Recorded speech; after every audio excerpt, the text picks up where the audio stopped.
நேற்றே வந்து long video போடல, இன்றைக்கி ஒரு லாங் வீடியோ பார்த்துடலாமா? இது வந்து நேற்று எடுத்த வீடியோ தான்.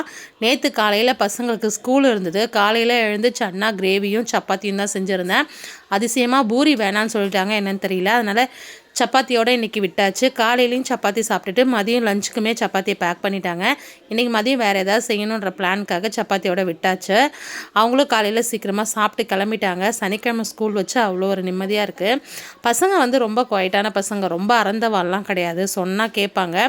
ஆனால் ஒரு டைம் கேட்க மாட்டாங்க. அதுக்கே நமக்கு செம்ம டென்ஷன் ஆகுது. பசங்களை வீட்டில் வச்சுருக்கும்போது ஏதாவது ஒன்று பண்ணிகிட்டே இருப்பாங்க. குழந்தைங்கன்னா அப்படி தான் தெரியும். இருந்தாலும் நம்மளோட மனநிலை வந்து அதனால் பெருசாக பாதிக்கப்படுது. நான் அப்போல்லாம் என்ன நினைப்பேன்னா, ஒரு சில பசங்க நான் கண்ணால் பார்த்துருக்கேன், அறந்தவளாக இருப்பாங்க. எவ்வளோ சொன்னாலும் கேட்க மாட்டாங்க. அந்த மாதிரி குழந்தைங்களாம் வச்சுட்டு பேரண்ட் என்ன பண்ணுவாங்கன்னே தெரியல. இந்த பசங்களை மேய்க்கிறதே எனக்கு சில சமயங்களில் கஷ்டமாக இருக்குது.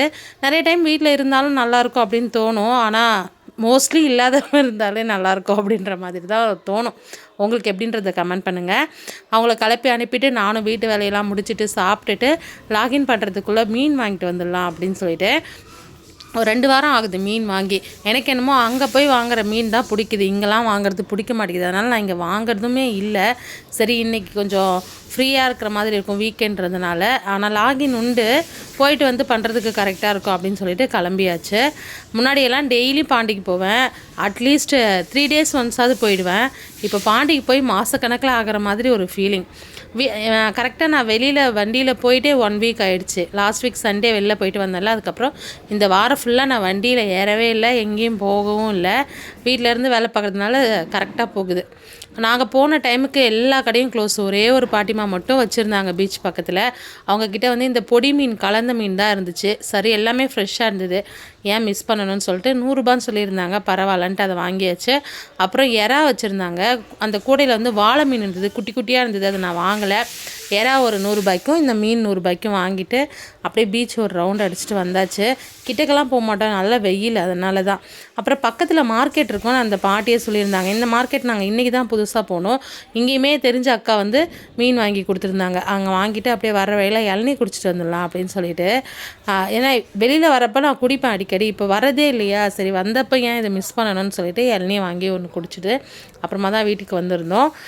வீட்டுக்கு வந்து சமையல் வேலையை பார்க்கணும், டைமும் வேறு ஆகிடும். அப்படின்றதுக்காக எது ஈஸியோ அதை ஃபஸ்ட்டு பண்ணிடலாம் அப்படின்ட்டு எறாவை ஃபஸ்ட்டு பண்ணிவிட்டு ரசம் வச்சுட்டு சாதம் வச்சு சாப்பிட்டுட்டு அதுக்கப்புறமா மீன் குழம்பு வச்சுக்கலாம் அப்படின்றது தான்.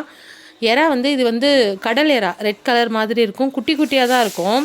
வளர்ப்பு எறா கொஞ்சம் பெருசாக இருக்கும், ஆனால் கடல் எறா வந்து இந்த மாதிரி குட்டி குட்டியாக தான் இருக்கும். இதை க்ளீன் பண்ணுறது தான், அதுவும் ஃப்ரெஷ்ஷாக இருக்கும்போது க்ளீன் பண்ணுறது இன்னுமுமே கஷ்டமாக இருந்தது. இது அப்படியே 200 ரூபா. மார்க்கெட்டில் ஒரு 100 ரூபாய்க்கு எறா வாங்கியிருந்தேன். அப்புறம் இந்த சங்கரா மீனும் செம்ம ஃப்ரெஷ்ஷாக இருந்தது. இது வந்து 200 ரூபா அப்படின்னாங்க. வாங்கலாம் 200 ரூபாய்க்கு. இப்போல்லாம் வெளியில் ரேட் அதிகமாக தான் இருக்குது. அப்புறம் இந்த கலந்த மீன் 100 ரூபா. நேற்று பீச்சுக்கு போனதில் 500 ரூபாய்க்கு மீனே வாங்கியாச்சு.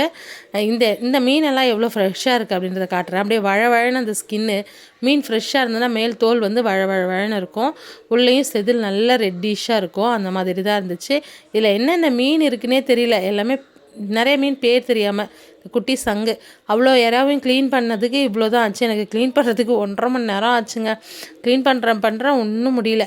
சரி, இந்த எறா வச்சு ஈஸியாக ஒரு தொக்கு எப்படி செஞ்சேன் அப்படின்றத உங்களோட நான் ஷேர் பண்ணுறேன். வானல் வச்சு எண்ணெய் விட்டு கடுகு தாளிச்சிட்டு அப்புறம் வெங்காயத்தை குட்டி குட்டியாக கட் பண்ணி அதையுமே போட்டு நல்லா வதக்கிக்கலாம். எல்லா தொக்கும் செய்கிற மாதிரி தான். அதில் எறா போட்டு வதக்கினா எறா தொக்கு, அவ்வளோதான். ஆனால் ஈஸியாக இருக்கும், டேஸ்ட்டாகவே இருக்கும் இது சாப்பிட்றதுக்கு. ஒரு முழு பூண்டை உரித்து அதை நல்லா இடித்து அதையுமே இது கூட சேர்த்துக்கிறேன். பூண்டு கொஞ்சம் நிறைய தான் சேர்த்துப்பேன் நான் எல்லா தொக்கிலையுமே, நல்லாயிருக்கும் பூண்டு நிறையா சேர்த்துனா. அப்புறம் ஒரு 2 தக்காளியை கட் பண்ணி அதையுமே சேர்த்து இது எல்லாமே நல்லா வதங்கிறதுக்கு உப்பு கொஞ்சம் போட்டு நல்லா வதக்கிக்கலாம்.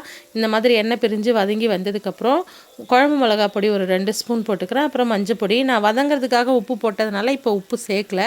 நீங்கள் எப்படி இருக்குது அப்படின்றது பார்த்துட்டு உப்பு சேர்த்துக்கோங்க. இதையுமே ஒரு கிளறிட்டு தேவையான அளவுக்கு தண்ணி ஊற்றிக்கலாம். தொக்குறதால தண்ணி கொஞ்சமாக தான் விடுறேன். அதுவும் இல்லாமல் எறாவில் வந்து தண்ணி விடும். அதுக்கேற்ற மாதிரி நம்ம திட்டமாக தண்ணி விட்டோன்னா போதும். இந்த பச்சை வாசனை போய் கலந்து கொதித்து வர அளவுக்கு விட்டால் போதும். அப்புறம் இந்த மாதிரி கொதித்து வந்ததுக்கப்புறம் கருவேப்பிலை போட்டு நல்லா கிளறி விட்டுக்கோங்க. கொதிக்கும் போது கருவேப்பிலை போடணுன்றது எனக்கு எப்போயோ யாரோ சொன்ன ஒரு டிப்ஸு. அப்படி போட்டால் வாசமாக இருக்கும் அப்படின்னு. எண்ணெய் பிரிஞ்சு வந்ததுக்கப்புறம் நம்ம எறாவை நல்லா கழுவிட்டு அதையுமே சேர்த்துக்கலாம். பீச்சில் இருந்து மண்ணோட வாங்கிட்டு வந்ததுனால மண் நிறையா இருந்துச்சு, மணல் நிறையா இருந்துச்சு. அதெல்லாம் போகிற மாதிரி கழுவிட்டு சேர்த்துக்கலாம். அப்படியே எறாவை போட்டுட்டு இந்த மாதிரி ஜென்டலாக கிளறி விட்டுக்கலாம். இப்போ தண்ணியே இல்லாத மாதிரி தானே இருக்குது, ஆனால் கொஞ்சம் நேரத்துக்கு கழித்து நான் உங்களுக்கு காட்டுறேன். அப்படியே அப்புறம் ரசமும் இந்த பக்கம் ரெடி ஆகிடுச்சு. அப்படியே கொதிச்சு வந்ததுக்கப்புறம் அதையுமே இறக்கிட்டு எறா இப்போ பாருங்களேன் தண்ணி நிறையா விட்டுருக்கு. ஏன்னா எறாவும் சரி சிக்கனும் சரி தண்ணி விடுற பழக்கம் இருக்குது, அதுக்கு ரொம்ப கெட்ட பழக்கம். அப்புறம் அதுக்கேற்ற மாதிரி நம்ம ஸ்டார்டிங்கில் தண்ணி ஊற்றிக்கலாம்.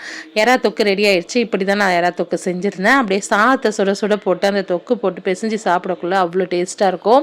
அது மட்டும் இல்லை சப்பாத்திக்கு வச்சு சாப்பிட்றதுக்கு இன்னுமே டேஸ்ட்டாக இருந்தது. மீதி சப்பாத்தி இருந்தது, அதை நைட்டுக்கு வச்சு சாப்பிட்டு மேட்ச் பண்ண சூப்பராக இருந்துச்சு. நிஜமாலுமே ஒரு தடவை ட்ரை பண்ணி பாருங்கள்.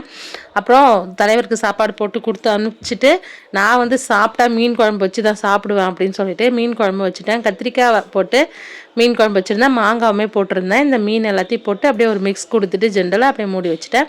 சங்கரா மீன் அப்படியே எடுத்து இது போட்டு மசாலா போட்டு எடுத்து வச்சுட்டேன். ஏன்னா இன்றைக்கி செய்யலை, இதுவே இன்றைக்கி போதும். அதுவும் இல்லாமல் டைம் ஆகிடுச்சு. சைடில் லாகின் வேறு பண்ணியிருந்தேன். ஒர்க் பண்ணிகிட்டே செஞ்சுட்டு இருந்தேன்னா அங்கேருந்து ஃபோன் கால்ஸ் வந்துனே இருந்தது, அதையும் அட்டன் பண்ணிக்கிட்டு அப்படியே கொஞ்சம் ஹெட்டிக்காக தான் போச்சு. கரெக்டாக சாப்பிடும்போது மணி 4:30 ஆகிடுச்சு.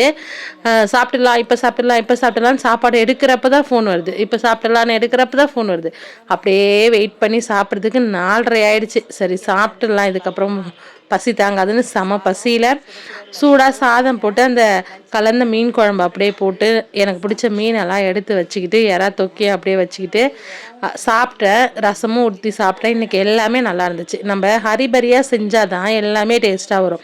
இப்போ பார்த்து யாராவது வந்திருக்காங்க அப்படின்னு சொல்லிட்டு பார்த்து பக்குவமாக செய்வோம். அப்போலாம் இந்த டேஸ்ட் வரவே வராது. அது எனக்கு வராது, அது என்னோடய ராசியாக என்னன்னு தெரியல. அவசரமாக ஏதாவது செஞ்சோன்னா தான் இந்த மாதிரி நல்லா டேஸ்ட்டாக வரும். குழம்பு நல்லா எண்ணெய் பிரிஞ்சு இந்த மாதிரி கொதிச்சு வந்து சூப்பராகவே இருந்துச்சு சாப்பிட்றதுக்கு.